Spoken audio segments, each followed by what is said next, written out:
J'avais un collègue qui parlait du PFH, du putain de facteur humain. Le putain de facteur humain. J'allais dire le PFH, alors c'est bon, ça se rejoint. Ce qui me paraît difficile, c'est de faire avec tout le monde et de ne pas rester dans un... entre un peu happy few qu'aurait les bons plans pour avoir des endroits où on va boire notre petite bière pas chère et machin et trucs et tout ça, et comment est-ce qu'on s'ouvre vraiment à toute la diversité de nos territoires, et donc comment est-ce qu'on s'ouvre nous-mêmes en fait, comment on se bouge, comment on change nos points de vue pour être le plus accueillant possible. Être dans un tiers-lieu, c'est très engageant.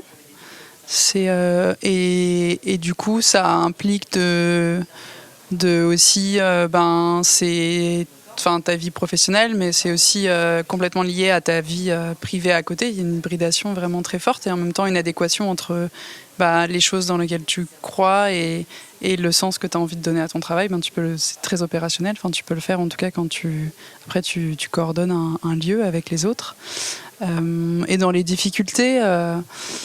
moi, j'ai l'impression que la chose qui a été la plus difficile pour nous, c'est tout ce qui concerne les ressources humaines. Le plus difficile, c'est de perdre les habitudes qu'on peut avoir, de vaincre les résistances qu'on rencontre, et puis aussi essayer de trouver un équilibre économique qui nous permette de faire fonctionner le tiers-lieu de manière efficace.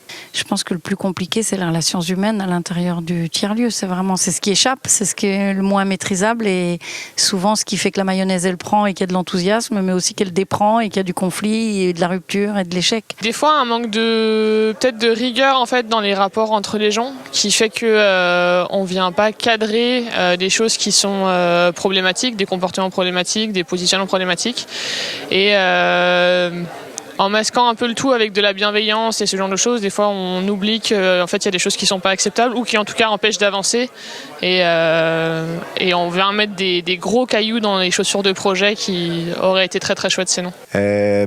Forcément le fait qu'on n'est pas tous faits pour s'entendre tous les jours et qu'au final quand ça clash, c'est à la fois forcément dû au financement parfois, notamment lorsqu'il y a un ou plusieurs salariés ou une ou plusieurs salariés, mais lorsque au final dans un collectif en fait ça ne fonctionne pas et que les conflits prennent le pas sur l'intérêt en fait du projet. Et je pense que c'est effectivement le plus compliqué parce que ça nécessite aussi d'être soi-même un peu mature du point de vue des relations interpersonnelles. Si on ne sait pas laisser faire, si on veut avoir le contrôle, avoir la maîtrise, du coup on bascule dans quelque chose d'autre qui est un tiers-lieu et du coup ça ne fonctionne pas. Donc ça serait peut-être ça le pendant. Ouais. Ce qui me paraît le plus difficile, c'est de faire comprendre aux autres que c'est des nouvelles manières de vivre qui soient viables. Ça, je pense que c'est de plus en plus entendable, mais c'est quand même encore un discours qui reste, je pense, marginal.